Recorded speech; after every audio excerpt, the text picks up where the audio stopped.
Welcome to Solvetic, your channel to always learn technology easily. Below in the description, you will find useful links we used in this video.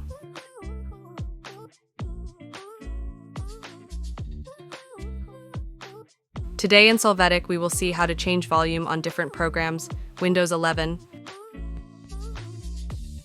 To start, click on the sound icon. There you will click on Select a sound output. From here, you can adjust the volume of the apps individually. Now click on More Mixer Settings. There, in Apps, you can manage the volume individually as needed. Hey, remember to subscribe Solvetic channel.